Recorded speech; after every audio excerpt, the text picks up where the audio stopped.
Welcome to Avoiding Table 400. Double teaming Episode the word? 12, No. 13, 14. 14. I lost track. 14. I lost track. Yeah, episode 14. I think the past couple episodes we've been talking about like events, talking about What's going on in the One Piece world. yeah, and then I think like you had a topic today that you had collaborated. I'm joking. Collaborate is crazy. I know, but got influenced or inspired by Miggy. Like he inspires Miggy. you every week. That's my Becoming goat. a better player. My goat. But you got before we started, you brought something up, and I think it would be a great thing just to start off the episode. It's because it can open up to other ones later that I have some topics on. So Certain people just suck at decks, and it doesn't mean that like, I know it's like a harsh way of putting it, but I was talking to Miggy, and he's been playing Nami a lot, right? Because he's a bit newer to the game, and he's trying to he's just trying to understand the game. yeah, And so he was like what's the easiest deck that I can play without having to think too much and still like be successful, so that he doesn't feel discouraged to not play the game. Because I know there are a couple people who I played against who have told me like they feel very discouraged, where they feel like they're going week in, week out, and it feels like they're going 1-2 or 2-1. They can just never get that winner pack at a locals, or they just haven't won their first locals, and they feel like they're wasting their money just going sometimes because there's just somebody always better. And you know, Miggy like just told me like, I just want to play a deck that like will give me winner cards, but like teach me the game without having to make me think too hard, and then slowly I'll ease into, you know, the harder decks. And so he's been playing Nami, and we were playtesting with him for a little bit so he can get the hang of it. And there were so many times where he would heal, like, I'm not even kidding. We were at Oasis one time, and he was going up against Dofi player. Dofi player has 2 non-active, 3 cards in hand, no blockers, 1 life. He has Nico Robin swing, Newgate swing, leader swing, right? No matter in what way he does it, whether it's lethal or not, he wins the game because he's also at 5 life, right? He should win the game. Instead of going in for lethal, you know, he does. He goes 8 with Robin, right? They counter, or they take, and I'm like, well, now the redirect, just go 15 to face, redirect, and then you go 12, and then they can't get out of that, right? With 4 cards in hand, there's no way you get out of that, unless you're fucking god, whatever. He instead plays another Nico Robin, heals himself up to 6, right? Heals himself up to 6, leader effect, draws, whatever, pass. Doesn't swing with Newgate, doesn't swing with... do we have leader. any new Birdie Prince? The new Birdie Prince. And Continue though. and I was telling him like, I was like, bro, there's no way you're BMing your opponent. And he's like, dude, I don't know how to go in for lethal, and I just wanted to play safe. And I'm like, dude, or no matter what, like if he redirects, he kills one of his bodies by accident. If he doesn't redirect, he has to counter out of it, and then he dies. You know, he doesn't have enough cards. No matter, the math never checks out. And then he told me, I just don't know how to go in for lethal. I'm always worried. I'm always scared. I always feel like I'm gonna lose, which is fair, right? As a newer player, you should always kind of be worried because you don't know what cards exist in the game. You don't know what you don't have enough experience to know what cards are in each deck, right? Like you know, Graphblade exists, you know, Luna exists, but you don't know like these little, like you don't know staples in certain decks, right? Fair enough. And then we got to talking about it like 2 weeks later, and he was telling me like, I don't think I want to play Nami anymore because I feel like I'm winning, but I'm not learning.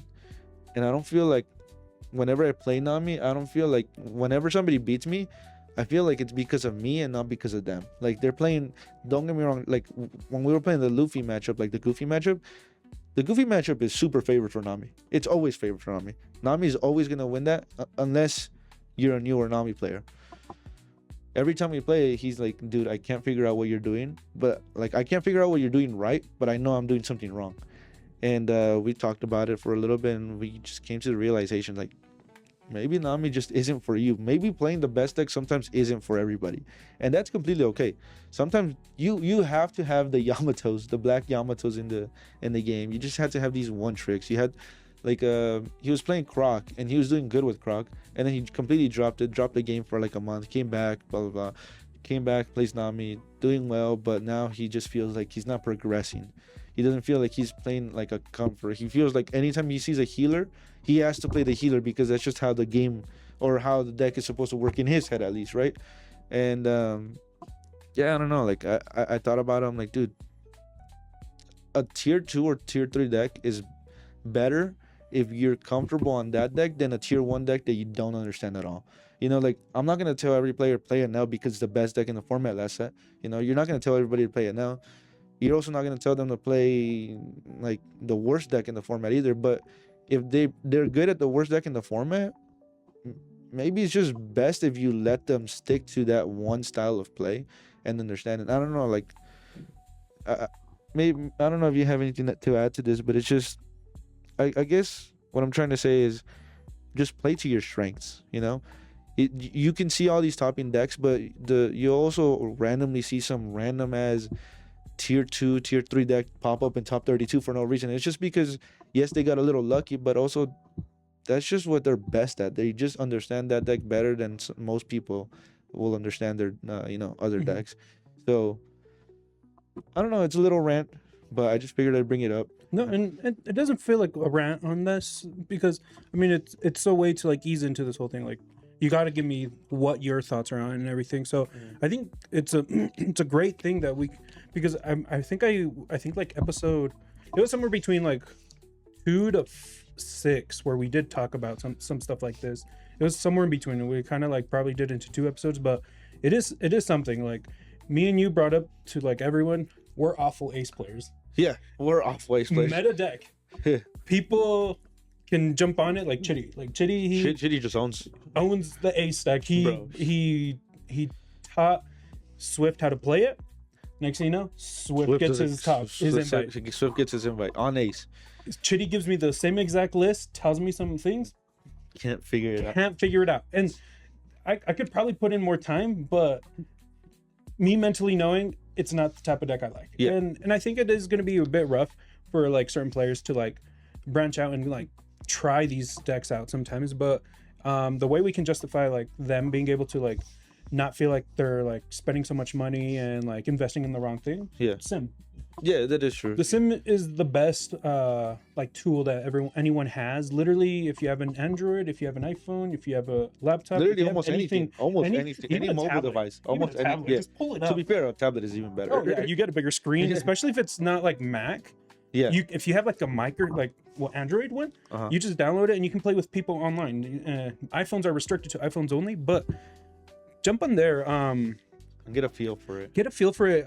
Another thing is like one thing I personally don't like is when people gatekeep certain things. So just ask your friends, like, do you have a picture of your list, or do you have because a lot of like websites, what they do for the sim, they have like the code, like literally the copy and paste situation, pulls up the whole deck for them. Yeah. So that way they don't have to like hunt down cards. Like, oh, let me look at this card. I can't zoom in and see the set from this card. But just ask for these things. If you don't have enough friends that want to share that with you, then use One Piece top decks. Go literally look up a deck that you just think that you want to test out on YouTube, and they'll literally pull it up. They won't have like sometimes in the comments I've seen people do have stuff like that pulled up, but it's kind literally just, as long as you have a list, you can copy it. Literally a list. Like, and then every list is different. You'll realize that you're like, there's some cards you prefer more compared to other decks and everything, but I think just depending on how it works, if you can find at least 2 hours throughout the week or 2 hours a day to like jump on the sim and just test stuff out, or even just like if you have the funds or the cards already, just build the decks in person. Take it to locals. Take it to locals, test it out. But if you're able to find some time just to like test it out, like spend a whole week just playing a specific color. Yeah. Like just do that. Like do a little study on your own self. Don't give like a half-ass like jump into the color. Just fully immerse yourself for it. You know, like study why this deck does this, study why this color is very dominant with these certain cards and stuff like that. So jump onto that, study. BG's there. I mean, I can download the sim. I'm not a big fan of the sim. Everyone knows it. I'm over here just like being hypocritical. Yeah, like jump on the sim. Do this. It's a great resource. I don't ever use it though. Me personally, we'll leave it at that. I'm just here passing on the stuff I know from other people that's helped them. So, boom. But just ask anyone. Like literally, I've seen people like I haven't seen it lately, but before the big probably before this big wave of like these newer players coming in, there would be a random person be like, anyone want to jump on the sim, and they would jump on the Discord and boom, just like that. People would like find a random match. Like one thing I would do before was like I would just jump on one of the tables. If someone joins in, oh, do you want to play? Boom, we'd play like that. Sure. And just something like that. There's like what, like 300 people in that One Piece Discord? There's a lot of people in there. So there's bound to be at least one person in there, you know? But so even then, if you're not even in Utah, just in general, just find people to play with. Yeah. Find people to play with, and it's like, don't take it too serious because it's just a learning experience. Like at the end of the day, if you're playing, like I know people like to say like Nami's skillless and blah blah blah. Like, and to an extent, I agree. Nami is a very easy deck to play, but sometimes it just doesn't fit what you play. And if for example, like Mako loves red. That man, give him a red deck, he'll know the ins and outs on it and everything. Yeah. Give him any other color, like he'll play it, but to him, so he can still get some wins and everything, but to him, he doesn't feel like he's actually like having fun with it. So he jumps back onto red a lot because that's where he actually thinks like he's more comfortable in. And even then, there's some red decks that he didn't enjoy. Like granted, Ace. Like Ace, he didn't like Lucy. Yeah. Like, so it's like yes and no, like stuff like that. But you're gonna find your playing style, and you'll be able to like find out that other decks have that similar playing style with it being a different color. Like me, I was a big yellow player. Like I said it like last episode, biggest yellow player, only category for like multiple sets. I jumped onto Piss Kid. He did similar stuff, but then after that, I just convinced myself I'm only playing meta decks. And the first meta deck like I fully like jumped into with like no hesitation was Emu. Yeah. Fell in love with Control. Didn't realize I preferred that over big body summons and like life manipulation, and that eased into Rosinante. Rosinante is a big control deck, like early stages of Rosinante. Yeah. And then Enel, same thing, and now Lucy. Well, no, not Lucy, Luffy. Oh my gosh, it's crazy because. But that's the thing. It's like the crazy part about like the way the game works is obviously there's always going to be a best strategy. There's never gonna. I'm not gonna tell you like, oh, take your I don't know, like red purple sugar deck and expect to do amazing at these events. Obviously don't.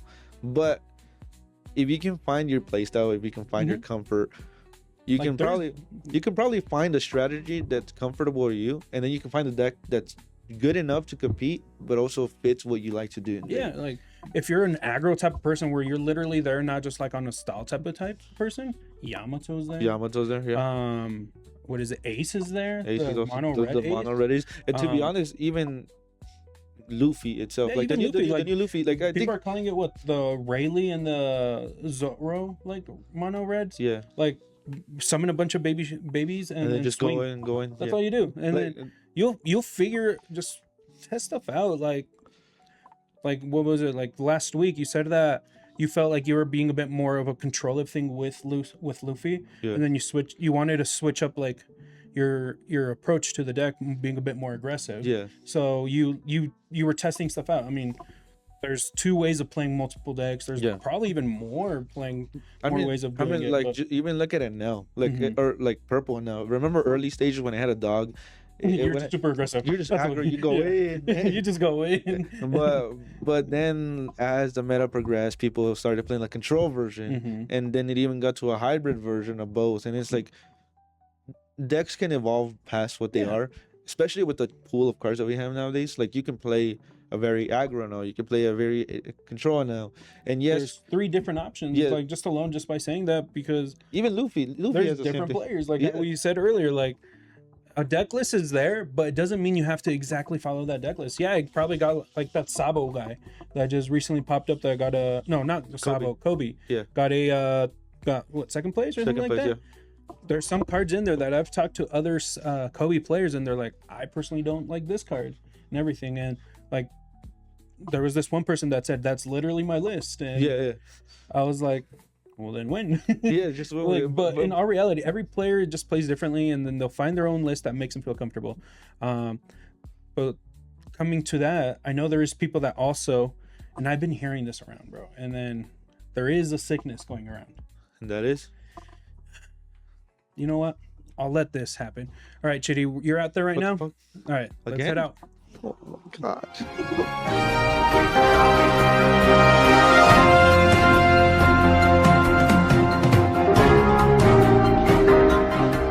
Good evening. We interrupt your regularly scheduled deck testing to bring you local and major announcements from the world of the One Piece card game.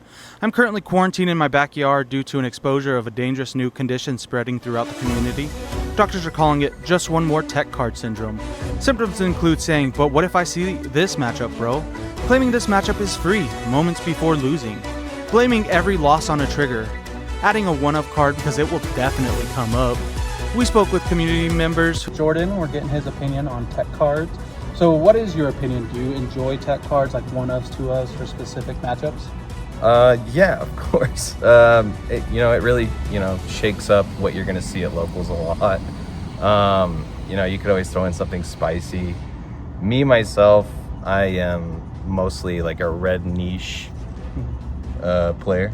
I play decks most of the time that you wouldn't see.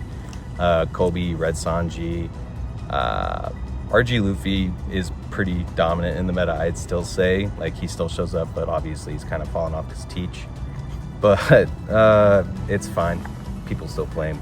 People still like him. With Big Fat Stoner, getting his opinions on 1-ofs and tech cards. The thing with 1-ofs is, come on, man. If you're running Lucy, you can do the 1-ofs all you want. But you need 2 at least or something. I don't know, because what are you doing when you got only 1 or 2 tech cards in there? What deck is running that, Because if you're sitting out there and you're really trying to get your pools, you need at least 4 tech cards. Make it spicy. We gotta keep it spicy out here, because what?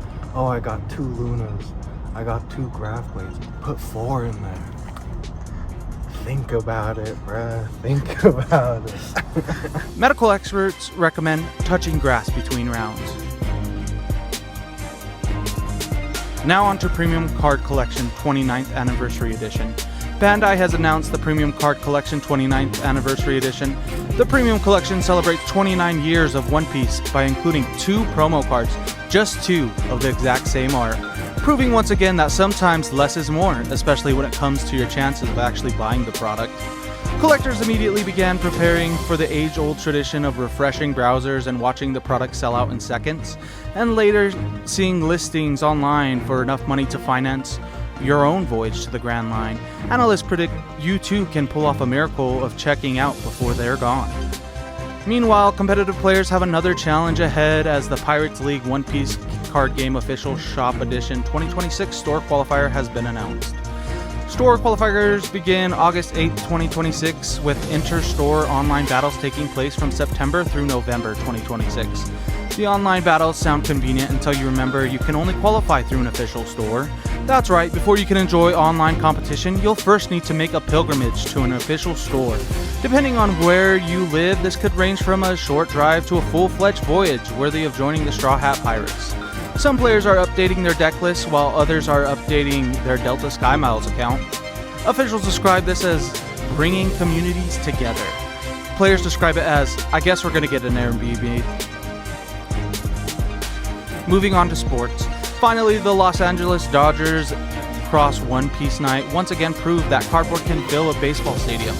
The first 52,000 fans through the gates received a special straw hat and an exclusive Monkey D. Luffy Dodgers crossover Dawn card, creating a line so long that some were convinced that they had actually queued for Bandai Card Fest Dallas 25-26. Fans began arriving hours before the pitch, proving that while baseball is America's pastime, standing in line for limited One Piece promos is rapidly becoming a close second. By the 7th inning, thousands of fans were wearing straw hats and making Dodger Stadium the closest Major League Baseball has ever come to looking like the Grand Line. Scouts are trying to determine whether the wave in the outfield was started by baseball fans or the Straw Hat Grand Fleet. Now over to Abe for on-site coverage of this event. Thank you very much, Chitsters. Yes, we are here at the Dodger game. People are looking for this card right here. They're paying about $500, but hey, I locked in 2 right now. The Dodgers just won. We got the original Dodger Luffy card right here. If you snoozed on this event, yeah, a lot of people were just saying, oh, it's just a Don card. We don't need to get it, but you're missing out. You can make your monies back and you're rocking a new Don. All right, thanks again. Take it back, Chitsters. That is all for DNN Breaking News, where we will continue to monitor every situation. Until next time, always remember, keep your Dawn active, your deck sleeved, and your expectations for product availability appropriately low. Now back to you boys at Avoiding Table 400.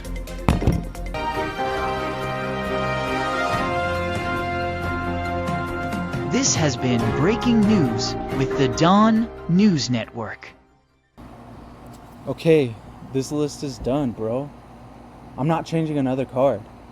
Unless, Abe, hear me out. This card is only good in like 4 matchups, but those matchups are free, dude.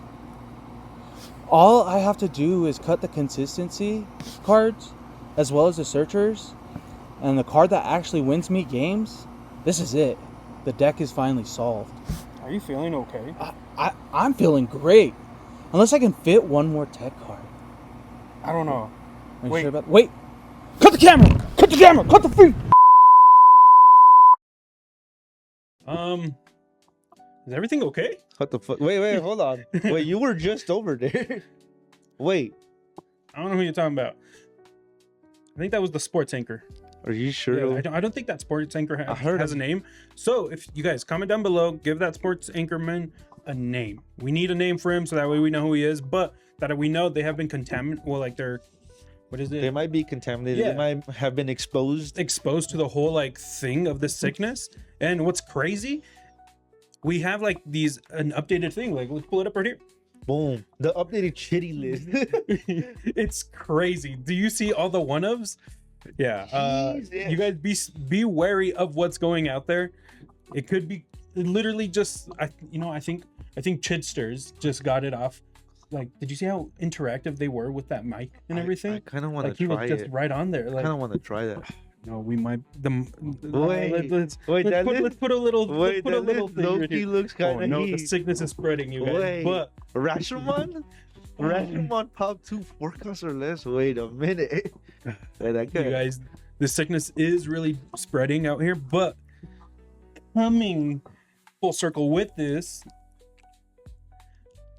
just because it might be good doesn't mean you gotta play. Yeah. What did we say with what was it? Raigo.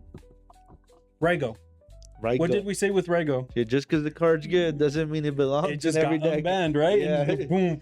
Oh, but if I play one and it comes up, no. Mm-mm. You know, Just it's funny. because it's good, I it saw doesn't it- mean it needs to be in I saw somebody playing yellow and now this weekend, and they had their Raigo hit off a trigger, right?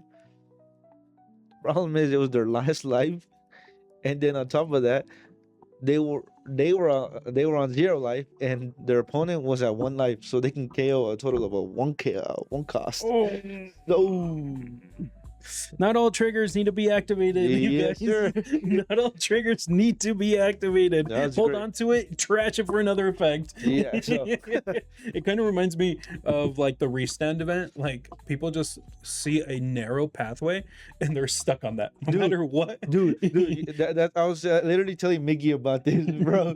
Dude, Miggy, you seen Miggy? Yeah, I've seen Miggy. I've seen him play, and I heard you guys dogging on him. yeah, he's funny, bro. I love that guy. But one time he was playing against Bert, right? Bert's playing Rosie. Bert has 2 or 3 blockers, 2 8Ks and 1 6K. I think it was Borsalino, whatever. Cards in hand, 10, right? Life, 2. Miggy, 10 cards in hand, 3 life, right? 3 life, full board of different names. You know what he does? 5, 6, 6, 6, 5, 6, I think it was, right?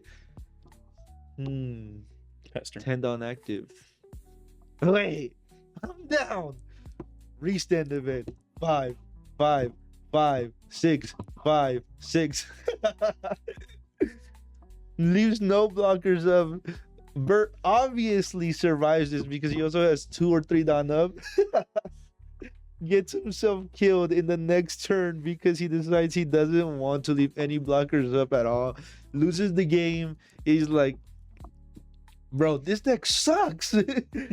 How do you guys play this? Bro, and then he was like, bro, I can't play Luffy. That reset event costing me like the Green Goblin mask. Like, just do it.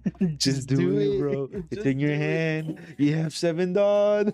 You can use it. Oh gosh, it's like that whole angel and devil on your shoulders just talking to you. If you do it, you can win. You can win. Just do it. Like I said, when he was playing Nami, he would just heal consistently. He'd go in for a game if he wants to. He could even do it. You know what it reminds me of? JC. I think I need a bird. Bird. No one beats Bird on that. Opponent has 1 life. They have 3 cards. They have 3 cards in hand. I have 4 blockers. 1 blocker, 4 cards in hand. I have all Dawn active. All Dawn active. I could swing. I can easily just swing, attach 3 to every character. That might not get me game, so let's pass turn. I'll pass. I'll pass. Your go. You go. No, Reasoning. Roger's a card, you guys. Roger is a card. Whoever got the last life would pretty much win. No, that's not how it works. No. You know what? He's alright. And I think those are the moments where, like, I wish people would kind of speak out loud. So that way you can be like, no, stop that. Don't think about that. Miggy says it out loud. And that's why his opponent wins. Bro, Miggy says it out loud, and I'm like, bro, there's no way you thought of that. He's like, what could I have done better? I'm like, bro, you don't need to heal 4 times. You're good. And this might also help out. Like, yes, I'm glad that he's testing out other decks, but him saying that Luffy is a bad deck right off the bat is awful. I love that. I think open-handed games are really necessary. Because at least if you can find someone that will be honest, because I feel like I think this is what we were doing. Yes. This is a good example. This is a perfect one. When we were reviewing our matchup when I was playing, I think it was Anel and you were playing Crocodile. Oh yeah, that was bad. And I was like, all right, so if I do this, I had an answer to everything. Yeah, literally, you guys, he has an answer to everything. The problem is, I legit just don't know what you could have done. And then I played against Joga Booga, and I was like, damn, he won. But at the same time, what did he do to win? What did he even do? It all went in such a blur. But the problem is, it was so close. But it also was like, did he even do anything special? I just suck. I don't know. Joga Booga is on a different level. And I think really is. He can legit just jump on a deck and I think fully grasp how it works. My goat. While he's just chilling. Bro, he played RG Luffy, Red Green Luffy, for 2 weeks. Or not even 2 weeks. He played it one. The deck is good. The deck is good. But he played it for 1 week and it was like, all right, he's already one of the best RG Luffy players that I've seen. It was like, dude, what the fuck's going on? He is really good with the deck.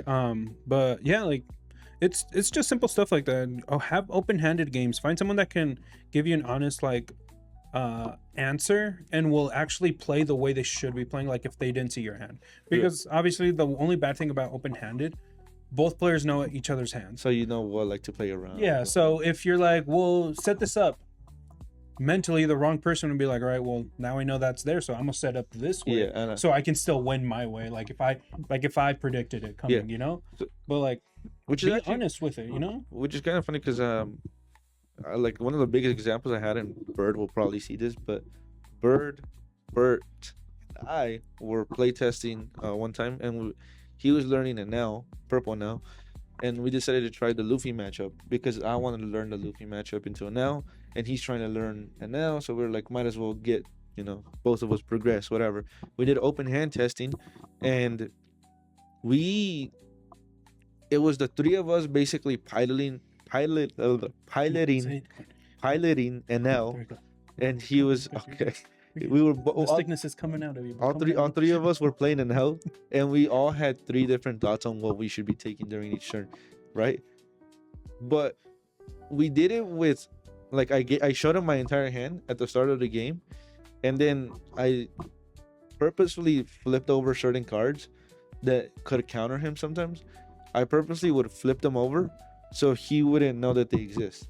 And sometimes it even got to a point where they were flipped over and he just would forget that they exist. And it actually kind of helped because it made him have to even consider that these cards can be played in this matchup, blah, blah, blah. Like, we got to a point where we were doing searches and having to decide what would be the right play without knowing what's in my hand at all. And we were like, okay, well, you can pick up Gamma Knife to deal with Boa, but the Boa's not on the board yet, and there's a chance that he doesn't have a Boa. And obviously, I have a Boa in hand, and we all knew this, but we're like, we can pick up the Gamma Knife and deal with Boa, or we can pick up the Thor and kill the Buggy that's on the board right now and focus on that. So what do we want to do? We did like 3 or 4 different lines every single turn, and we were at it for like 10 minutes each turn. I'm not kidding. Every they're sounding like an episode of Blue Log, bro. Dude, we were rebuilding ourselves. But after we did that, he told me, he's like, yeah, dude, I think the open hand testing like really helped me learn a lot about the deck, because I went on the sim later and I just went on this huge win streak, and then I started playing it against other people, and I feel like my confidence into the deck has like made me understand it a lot more. Like, I now understand what I need to do in certain matchups. When was this? This was like 2 weeks ago. And that's how he won Brolic. He won Brolic? Yeah. Oh, I didn't know. So 2 weeks, 2 weeks coaching BG guarantee. I can't get there, but you can. I'm Moses. I can't get to the promised land, but I can get you there. I can get you there. I'm like your Uber. I know the way. I know the way, but I don't know how to get in there. I know have access, personal access only. Sorry. This is where we go our separate ways. I can't hold the regional trophy, but I can like take you there. Some people are coaches, some people are the players. That's real. all I can say. Fuck, man. No, but yeah, he just told me like it just helped a lot, and I was like, damn, like, it's a good. It didn't make me glad to hear, because I was like, dude, I wouldn't consider myself a good enough player by any means, and I would say Bert himself is also not like an NL player in general either. But we played against it now so many times as well. That you kind of know like what to run into. Yeah, we kind of understood like, okay, well, this counters this counters me, this deals with me, blah, blah, blah. And it also helped me just understand like, okay, well, now that I see how a Nell draws, I can kind of gauge an idea of what the average hand can look like, you know? So it's helped me, it helped him, it helped the three of us just understand a lot more. Mm-hmm. It almost felt like a tree, and a new branch was just coming out, and we kind of just felt like, wait, the puzzle you guys pieces. Are both, all three of you guys are writing this tree growth. This tree growth is crazy. That branch was hard, huh? All right, bro. That was a stiff branch. Held up 3 of you, huh? That was a stiff branch. No, but yeah. But that's the great thing, like. If you can always involve more than yes, you can involve more than one person. It can kind of get confusing, but when the group is actually like locked in and you guys are like synergized. I think we're all stuttering. I think this disease is coming out. But if you guys are all like fully linked up on the thought process and like actually like giving good information to help out the player, good comms. Like you better not tell me that there's 1 HP left and I go for that shot and he was full armored up, bro. I swear he was 1 HP, bro. He was literally a second after you got dropped. You must have whipped. Probably the wrong person. You gotta have whipped, bro. He must have healed, bro. He had a stim pack somewhere. I'm not the problem, bro. There's no way I was the problem. But if you guys can get a group or like even one person by your like to help you like fully understand what they see, because one thing I've learned from Joga, and he has a great point.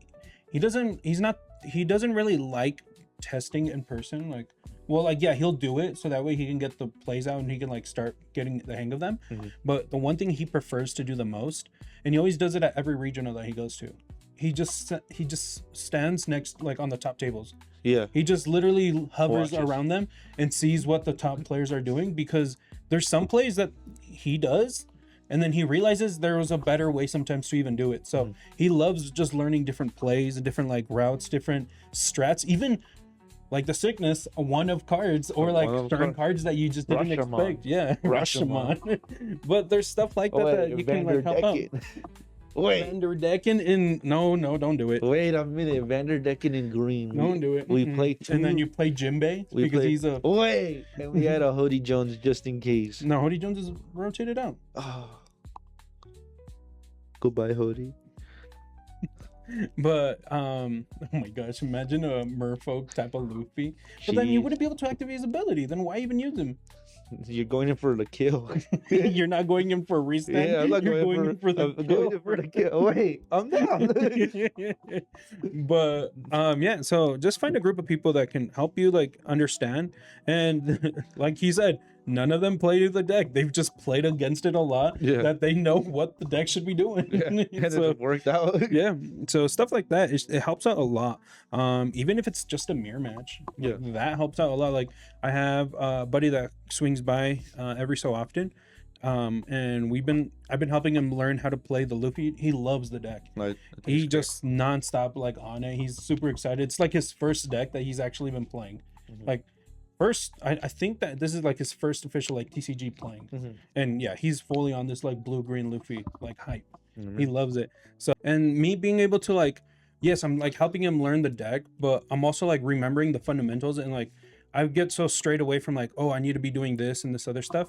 Then I forget like there's like these simple plays that just Yeah. help out the most as well. So because you at your level at least now you're only thinking of optimizing your plays. yeah. But you already like know the basics. Mhm. And it's kind of funny because I was actually I was hanging out with Miggy, and one of Miggy's friends that plays Rift Bond a lot, he was playing, like he was like, oh, can you teach me One Piece? And they were playing One Piece, whatever.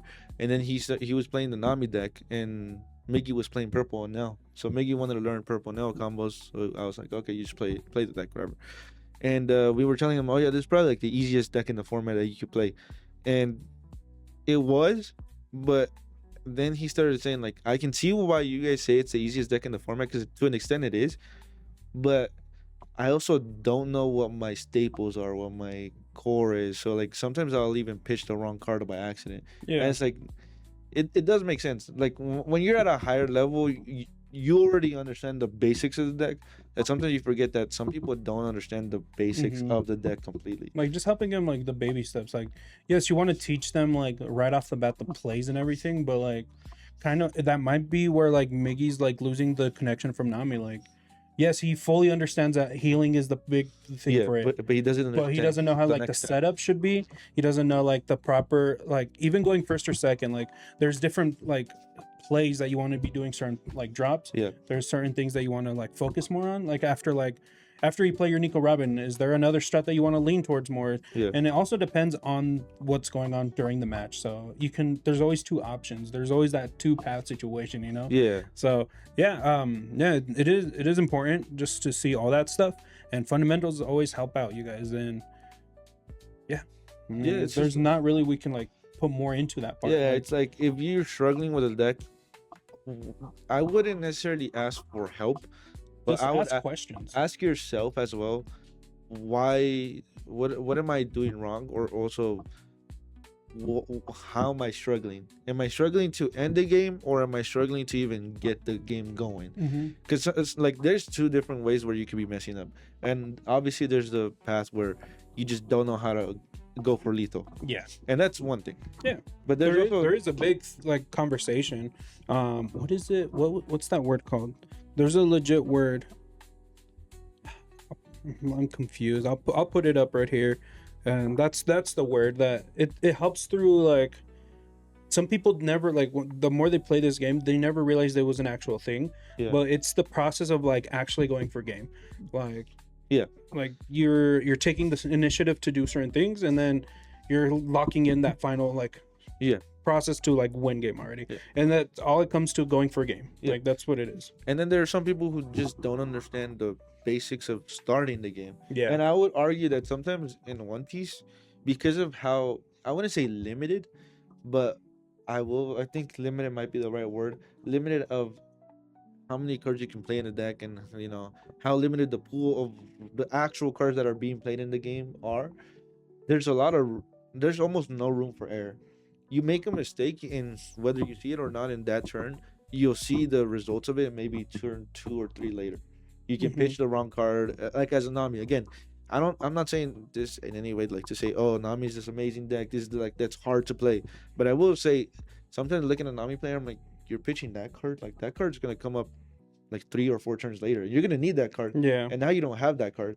So And it makes your life easy Yeah, as a player that's playing against them. Yeah. You're like, now I can guarantee that they have that one less card like that. yeah, and it's like, okay, well, like let's say like a Nico Robin, like my opponent pitches 2. I'm like, all right, well that means I don't only have to deal with 2 Nico Robins, and that's if they draw the 2 Nico Yeah. Robins, right?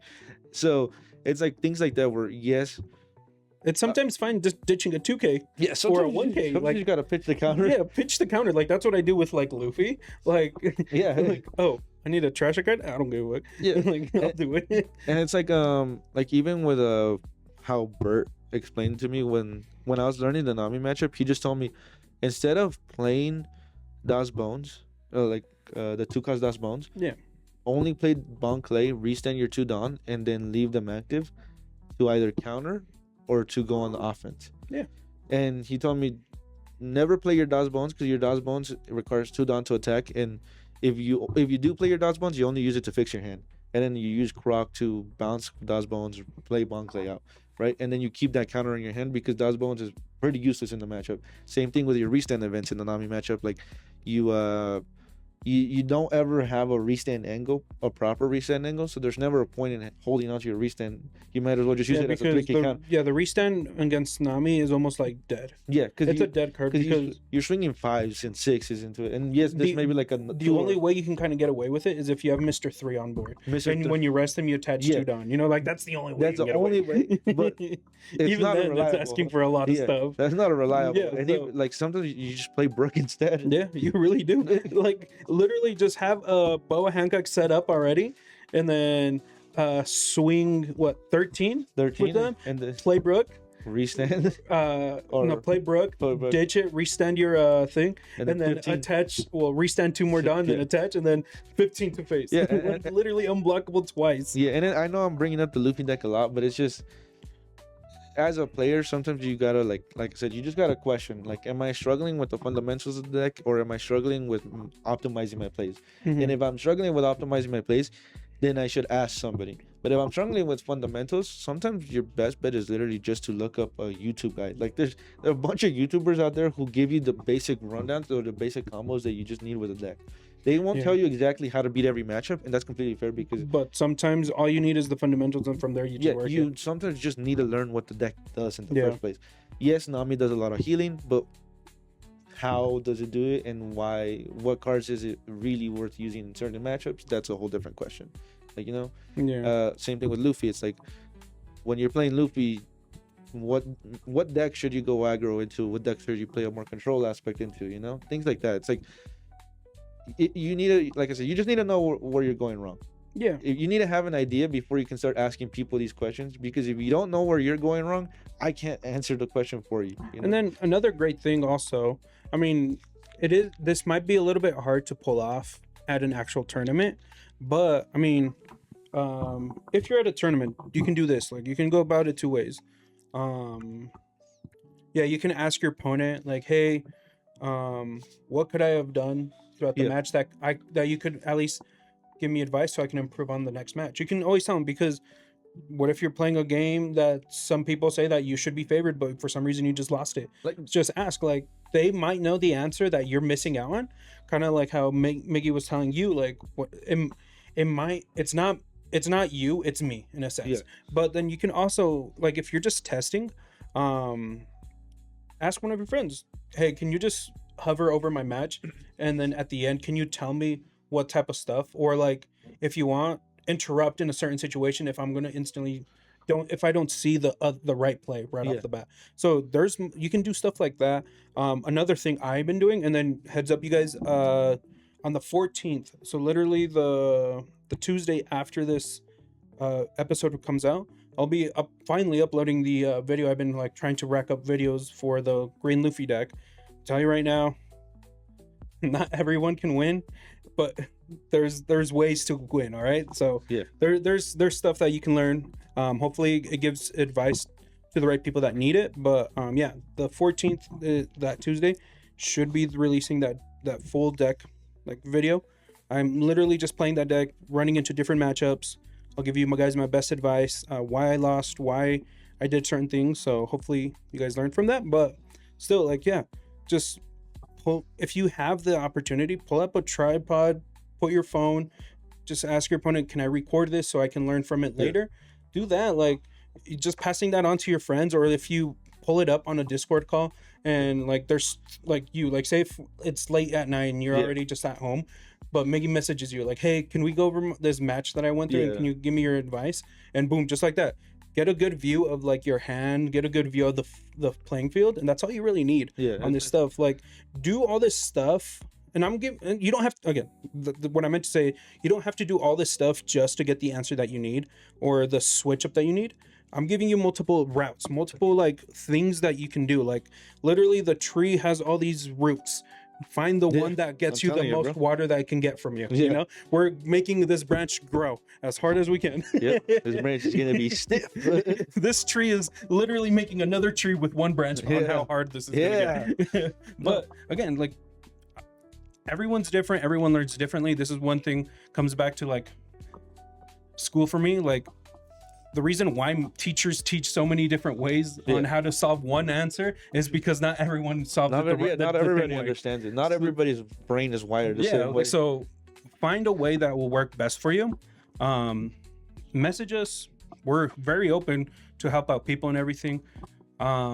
See us in locals. I'll be popping up more at locals on Wednesdays now. So if you guys just have questions or just want to talk about like a certain matchup or some ideas, like a lot of people have been coming up to me asking for like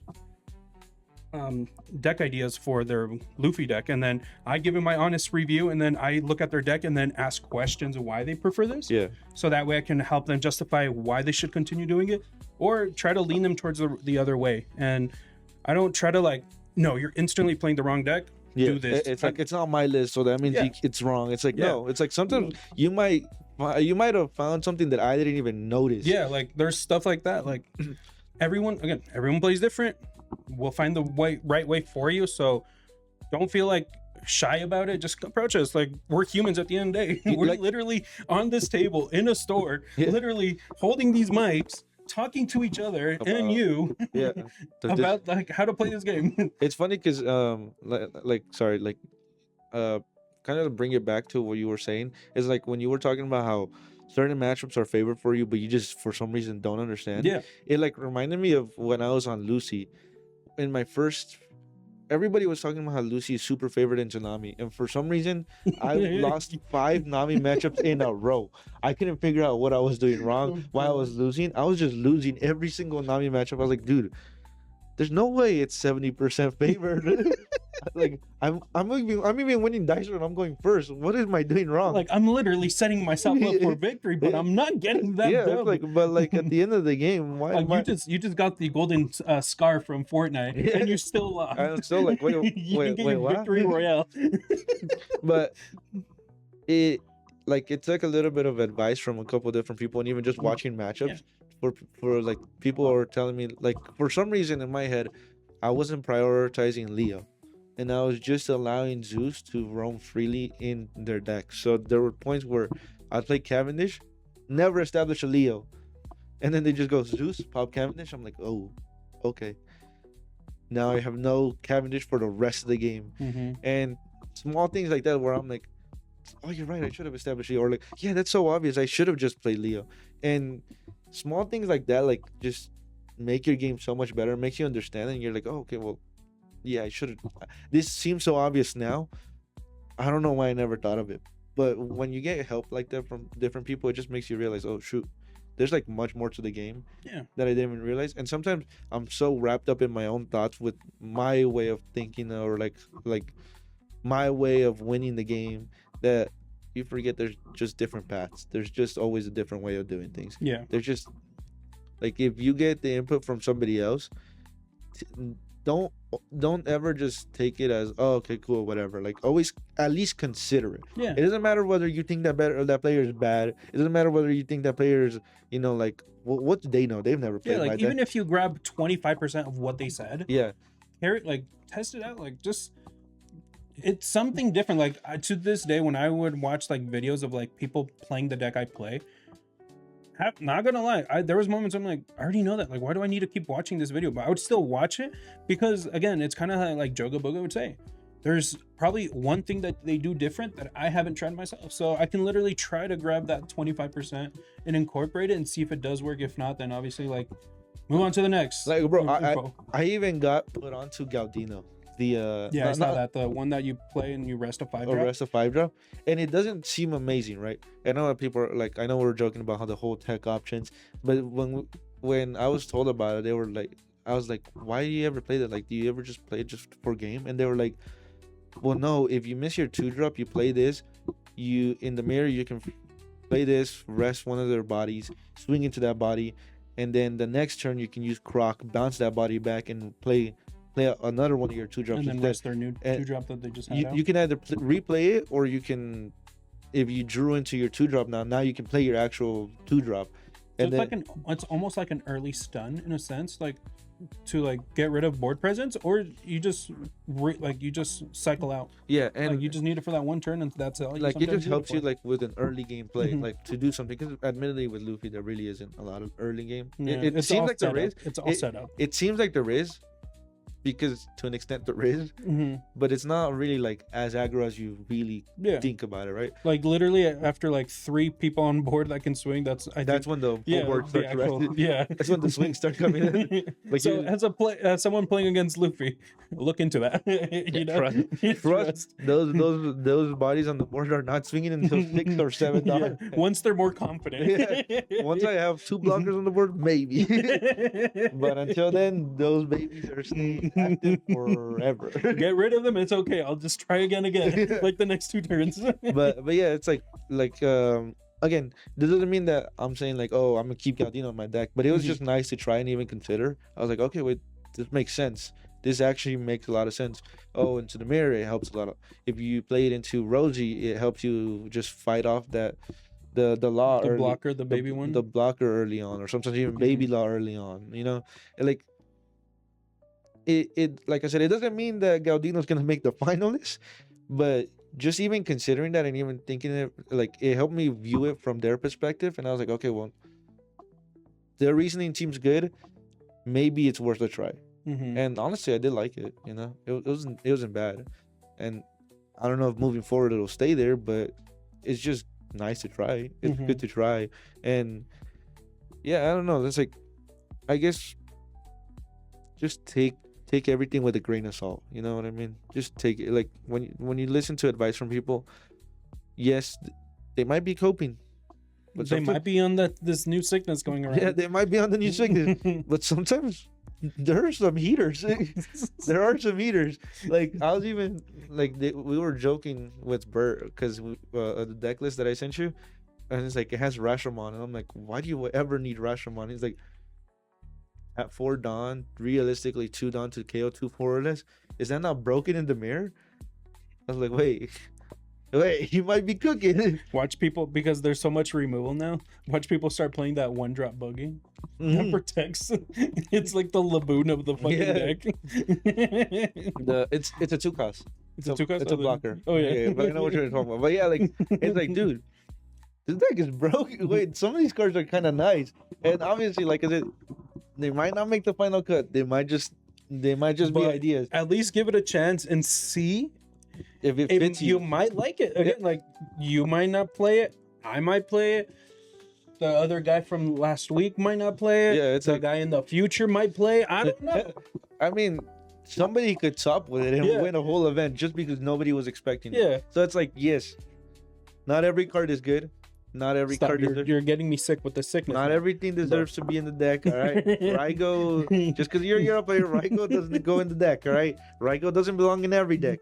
But Or you should be the one to disappear. Like, that doesn't Yeah. belong in every deck it either. doesn't belong in every deck. Or but- like, girl, it Yeah. doesn't belong in Nami anymore. but some if, people- if you can find enough reasoning for it, I'd say give it a try. Go get checked. And go get checked. Because if you go get checked, you should probably ask Chitty for an autograph while you're there. Because that man is going to stay there for a while. Like, he was telling me, I don't like Grab Blade in this deck. And I was like, you don't like Grab Blade? He's like, yeah, I'd rather just play Luna. I'm like, no way. There's no way. right? The one I don't like is the You Are Stronger. Really? I'm not a big fan of it. But it's the same thing as Luna. Yeah, well, I think I don't know. For those events, me mentally, I get stuck more of. I'd rather just use it as counter. That's fair. So I like and literally eliminate half of the other ability.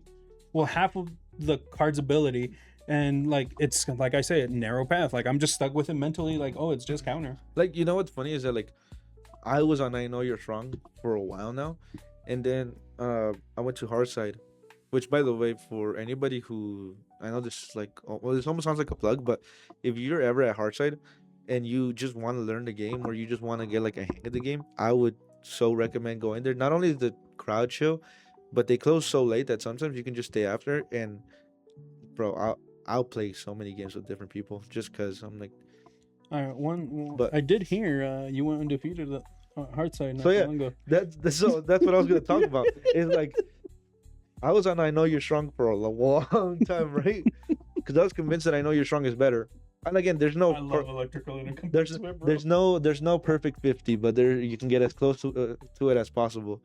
And I was Bert sends me a list, and he's like, I think there's like a new build going around, and it might be like a control build of Luffy now. Like Luffy might lean less into the aggro, and it might be leaning more into a control with all the removal and the stun that you can run in. An L 2.0. And that's dude, I've been saying that about the deck. Like, dude, I think this deck is just an L. This deck is just an L. I think it's literally every deck because that's how Yamato is right now with full aggro. Uh-huh. I mean, it still is aggro, Yeah. but I can justify it seeing that it could be coming back to the whole removal thing, like Yeah. pop everything and then start going in for the game. I think like we're in a nice spot where every deck has an identity, but the identities are flexible enough to where you can actually play it in a different manner and still get a lot of success with it. But anyways, with Luffy, I was on I Know You're Strong, and I told myself, or he sent me the list, and we tried Luna, right? But I couldn't give up on Graveblade, so I kept 2 Graveblade. So I did make a couple tweaks to it, just 1 to 2 cards. I play against Mako, my first round. And he's playing Red Ace. Red Ace, very favorable into Luffy. Very, very favorable. Especially when that forecast Luffy drops on the board. Oh my god, your life gets so much harder. Being a 7k yeah. body, that's literally like, It like negates all your little boys. yeah, it's literally why Nami's so good into the deck. 7k body is so good. But we're playing blah, blah, blah. He establishes forecast Luffy. He swings, I take, whatever. Next turn he establishes Vista. He swings, I take. What do I hit off of life? Graveblade trigger. Graveblade. Bottom deck to Luffy. Now I can go in. Admittedly, I should have held it. Yeah, and then- so you can get rid of both. Well, both.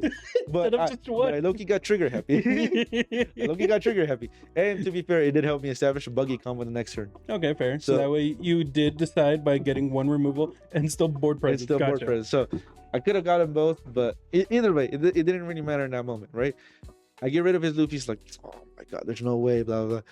We continue playing. He starts catching up again. Again, the deck is so good into Luffy, even without the forecast Luffy. He has an angle where he can go in for game. He swings 7 at life. I have 3k counter total, but one of the 3k counter is a Brook, and Brook is my only way to go in for lethal. So really, I only have 2k counter because I can either give him the 3k counter right now, and then I just have no lethal line next turn, or I can take it and just pray and hope. So I choose ladder. I take life. Luna trigger. I rest his Vista. Now he only has Newgate, and I still have a blocker up.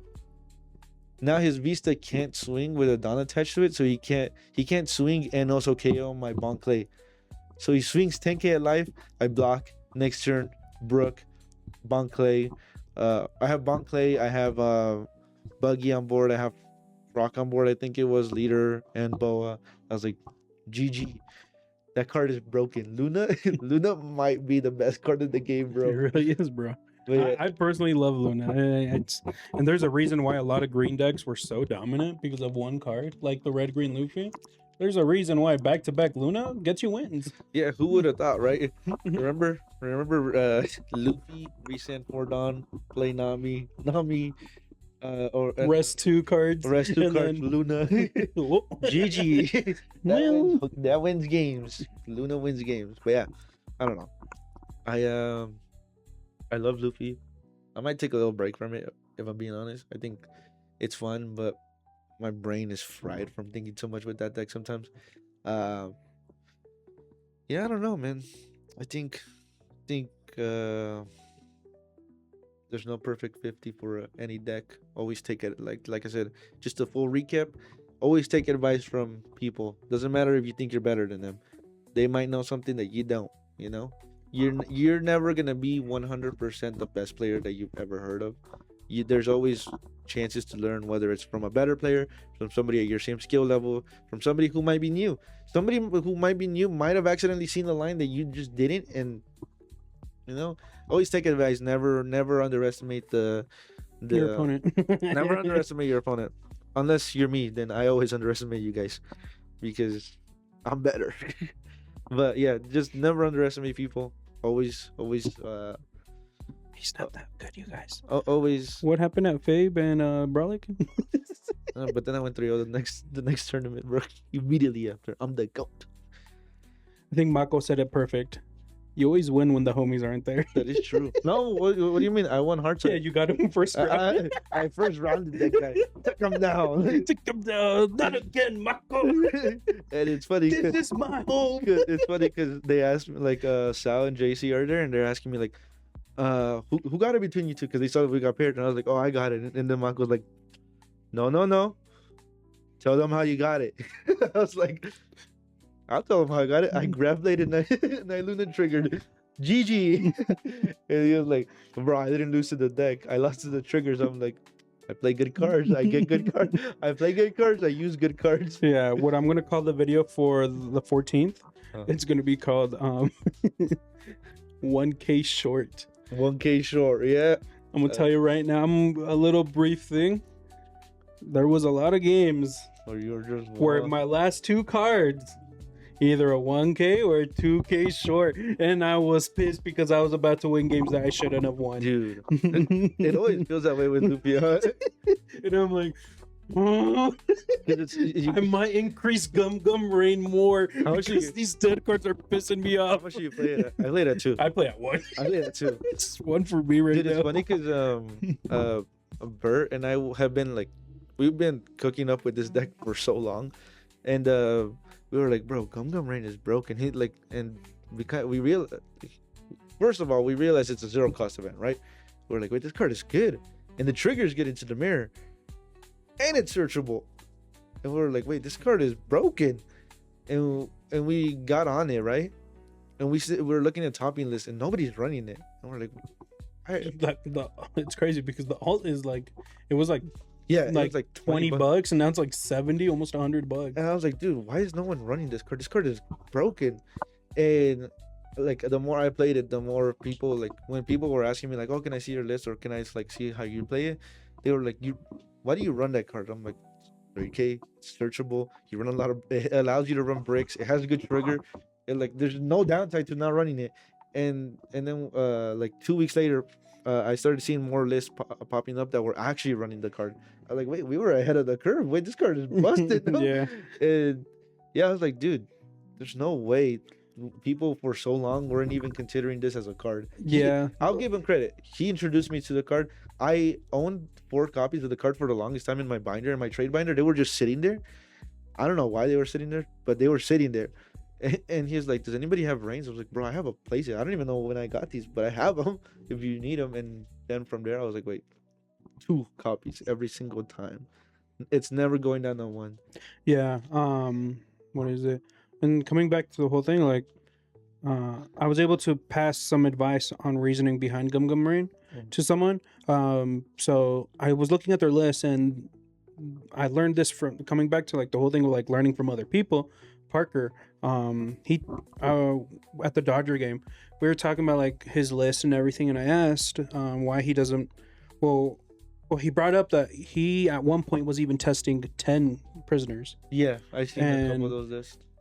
He told me that the reasoning why he didn't like it anymore was because there was a lot of moments where he just saw either too many prisoners, or when he needed it, like, well, when he needed a card, the It prisoner was was a there for prisoner. some reason. Yeah, the prisoner would So- just clog up his hand. He's like, and it's crazy because the way the universe works, the way the math works, the way these stats work, 2 cards can make a big difference. Yeah, So he's like, once I got rid of that, like, and went back to like others like playouts and everything, like, and like, like it helped out.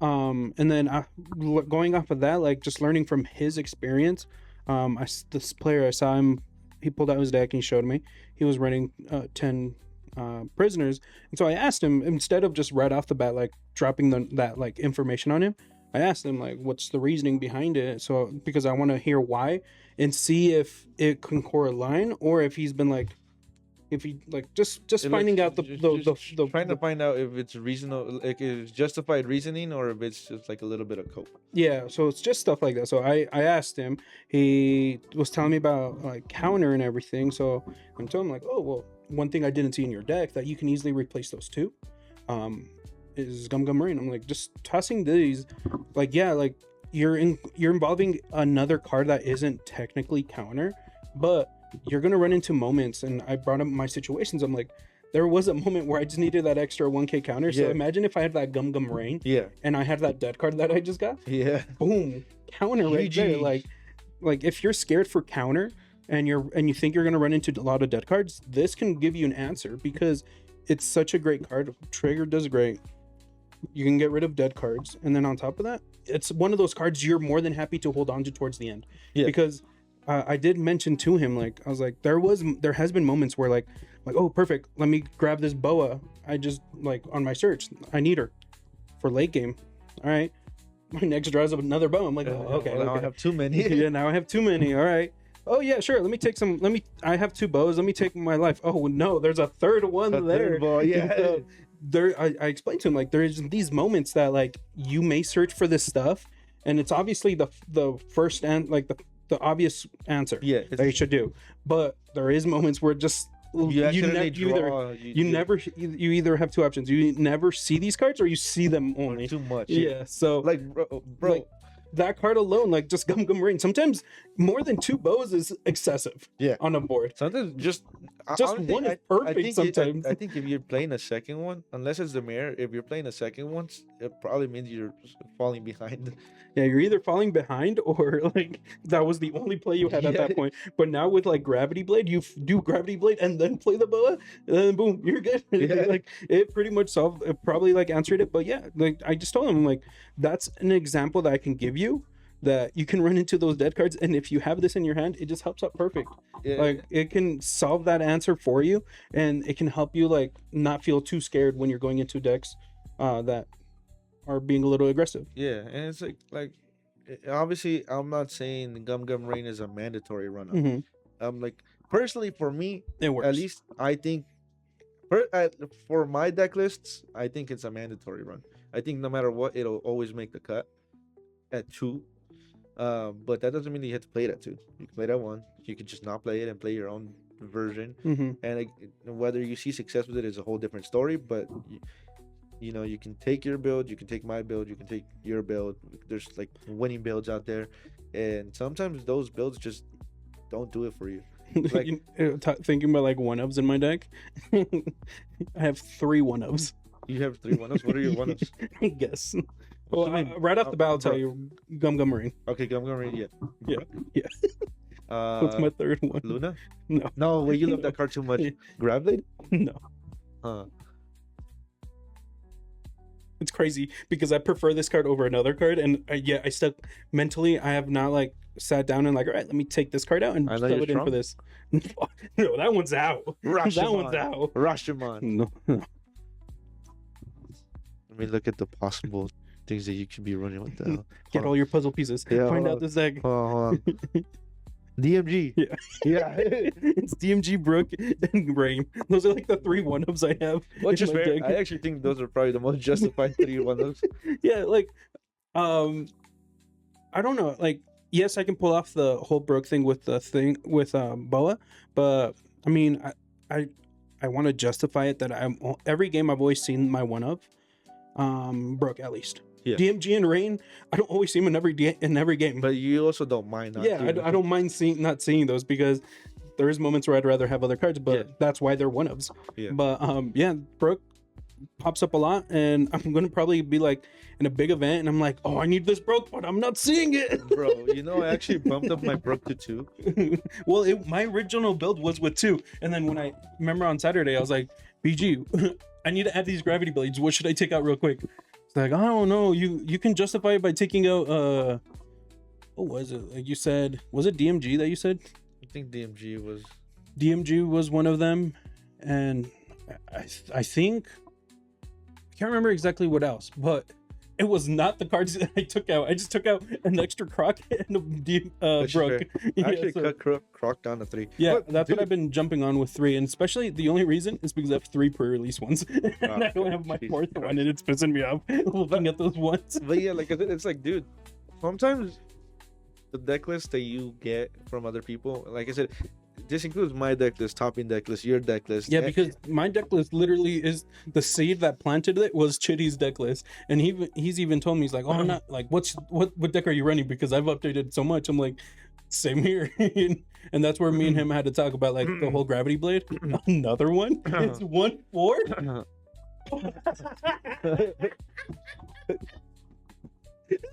Yep.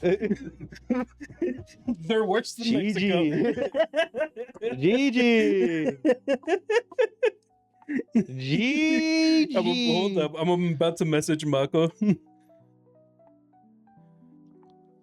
It's over, bro. The Never run, say USA can do better than Mexico. GG.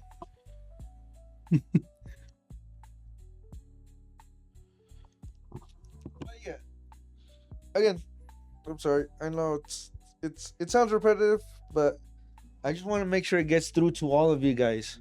Just because one deck list works for one person doesn't mean it's gonna work for you. So that's why every single topping deck list nowadays is so different. I see people running 2 Grav Blade, 1 Grav Blade, no Grav Blade, 3 Luna, 2 Luna, 1 Luna, no Luna. I know you're strong. No, I know you're strong. Rashomon. It's like everybody runs their own version, what they feel most comfortable with, and there might be a best answer sometimes, but sometimes there just isn't a best answer. Sometimes it just comes down to what is your goal with the deck, and what are you trying to, like, how are you going to accomplish it? And if you can accomplish it with your own version of the build, go for it. Like when the Yamato players were on, what was that one card, the one that pops a card, I forgot what it's called. Which form of Yamato? It's one of her. The black Yamato. It Yeah, pops the unblockable Yamato, so you can bring out Yamato again, and then swing with that Yamato, and then pop the Yamato and play the unblockable Yamato all over again. Yeah. Do you remember what that card was? The one that brings them out? No, the one that pops. No, I know it's not her dog form, because the dog form is the one that rushes. No, I swear it was a separate card on its own. Oh, it's not even Yamato? It's not even Yamato related. It's a card, an older card, but people were testing it out where they would use Yamato, pop Yamato, bring out unblockable, swing 8. Then they would use that one, swing with it on attack, KO one of your characters. They would pop that 8 cost or the unblockable Yamato on KO, bring out Yamato from trash, play 6 cost Yamato, swing 5k, activate main, pop, play out unblockable Yamato again, swing 8k. And it was just a weird way of getting like 5 to 6 swings in a turn. Yeah. And it's like, that's when that deck just pops off. yeah, if it pops off, it pops off, and it works for you, it works for you. And then I think the best way we can like kind of like already get to the end of this episode, let's you come up with one leader and I'll come up with the other one, but let's go through every color, and it can even be a multicolor leader, but let's come up with again, each one of us brings up a leader that we recommend people trying.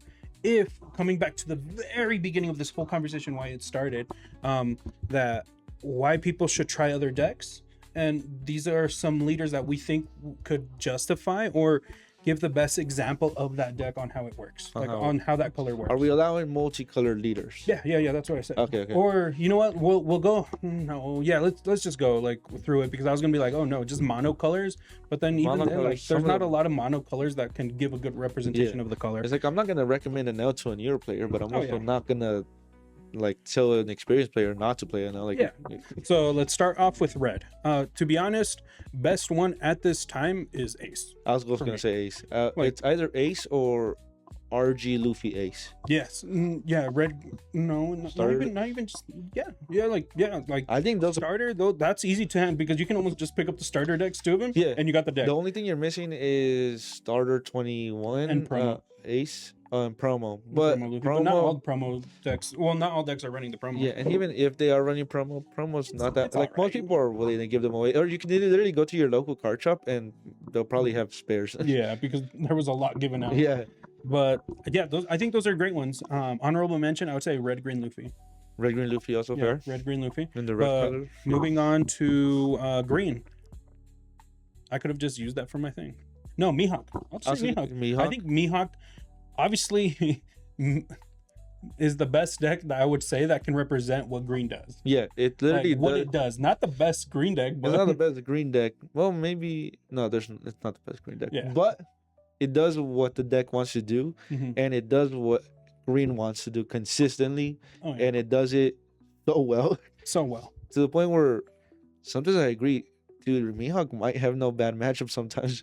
Like, it can actually solve so many of them. But even then, like, even Bert, we were conversating about it. Like, a lot of these older decks are just at a slower pace. And even me and Parker talked, like, even if Emu gets some support for set 17. Yeah, I don't think it'll make it S tier anymore. Yeah, like, these decks are just at a slower pace where the current meta is at a faster pace. Yeah. And not just being, like, aggressive, but board presence. Like, those decks were doing, like, 1 to 2 summons.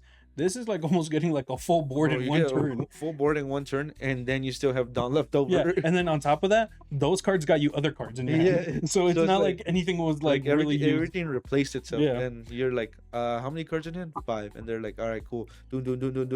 And more than likely, I'm just assuming your green option is blue-green Luffy. Blue-green Luffy. But I was going to say that for my blue pick, to be fair. I think for my blue pick, that'd be a fair deck to pick. Oh, I was just going to say Boa Hancock. Boa blue-yellow? Blue-yellow. Blue-yellow Boa, I think it's good. Obviously.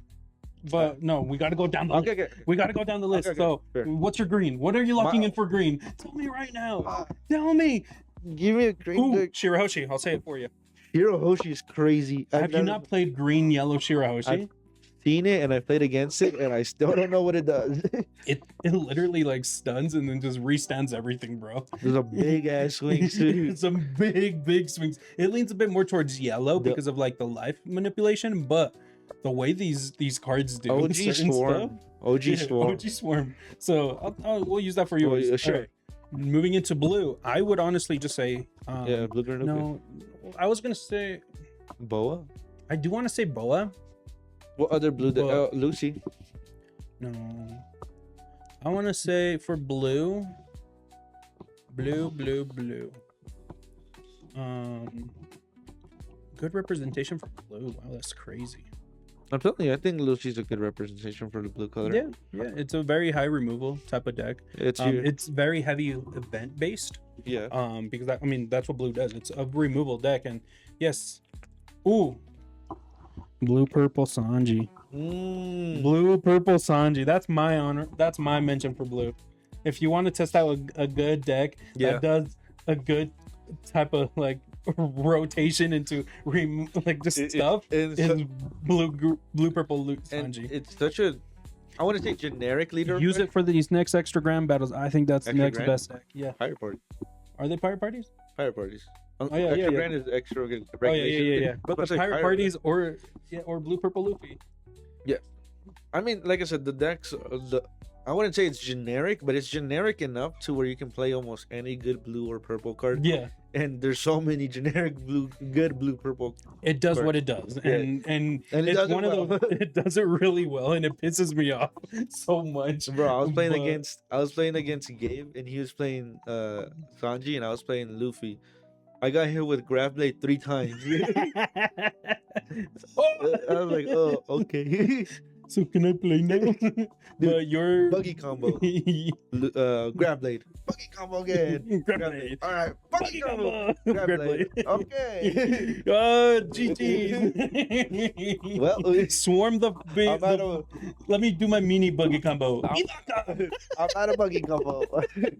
He's also not out of Gravity Blade because he can just get it back. 2 more Grab Blades. Oh, shit. But yeah, I mean, your mention is going to be Blue Green Luffy, Yeah, right? Blue Green Luffy. I think it's obviously the results already show it's one of the best decks in the format, but also it's just one of those decks that if you know how to play the deck and you learn the deck, I can confidently say that you will benefit so much just understanding how to play against different decks. Because it's a deck that has almost no bad matchups, and the bad matchups that it does have are actually so solvable. They're not as bad if you're a good Luffy player. Yeah. So Purple now. purple. Not enough. Rosinante. Rosinante is pretty. Rosinante does so much justice, especially with the Sakazuki. Yeah, count. Sakazuki is a. Who would have thought? Like, who would have thought? Who would have thought that a card that does down -1 and then rests it down to ramp 2 active is good? Oh, you have a big body? Say less. Say Mama Rog, and next follows that. Oh, do I want to stun it or do I just want to swing? And also, once I get to or 10 do I just down, want to pop it? once I get to 10 down, I can just do stage ability, down -1, draw a card, trash a card, leader effect, down -1. This Don manipulation gets worked with this deck. And then Saka, rest of Dawn, and then now you have 9 Dawn, and you essentially use 1 Dawn for nothing. Like, you essentially use 1 Dawn to get 3 things done. It's broken. Another deck for it for purple. I mean, blue purple Luffy. Blue purple Luffy, is I a think good mention for purple. Blue purple Luffy is a good ramp deck. I would even consider, and I know this sounds like Cope, Roger. It's simple enough. Oh yeah, I would say that's the honorable mention for that color. Yeah, I think Roger is simple enough to where you can do what you want to do. Sometimes struggles with consistency, but if you can get it done, The lines are there. The lines are there, and 7K leads are broken right now. Even more when you can easily become a 9K leader. Oh yeah. I think that deck is great. I think it also has, like I said, it has consistency problems. I'm not going to tell you it's the best deck in the format because it sometimes just blows up on its own. Yeah. But One thing I have learned: find consistency in a deck in a build, because if you're going to a regional, and you have to do it for almost 8 rounds. You want to do the same thing 11 rounds or 8 rounds in a row. And if you can't do it, then it's rough. For you. If you can only do it 5 out of the 6 rounds, you probably already got cooked. Yeah. But it is a great mention. It's a deck like I'll jump onto more of this like stuff that I want to say, but let's move on to Black. Black Croc. Croc? Easily. Oh yeah, hands down. Easily Croc. Croc. Yeah, Croc does what Croc does. I have seen Black fully convert from removal to Just other abilities now. Yeah. So I mean, we talk about a lot about everything, but I think Black Yamato has been slowly like evolving to a different like build. No, you know what? No, I won't say that. Yellow Black Teach. I was gonna say. I'll say that deck. That one for sure has been evolving. I have been seeing some of these videos, and it's one of those like it's.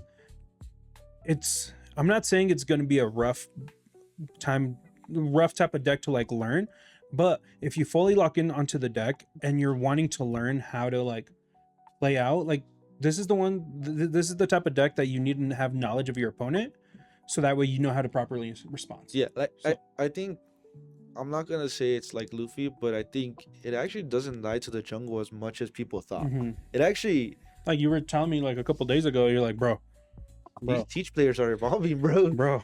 Digimon evolves over here. Like, dude, I'm playing against these Teach players, and I'm like, well, I'm playing Luffy, so I should smack them. Why am I struggling?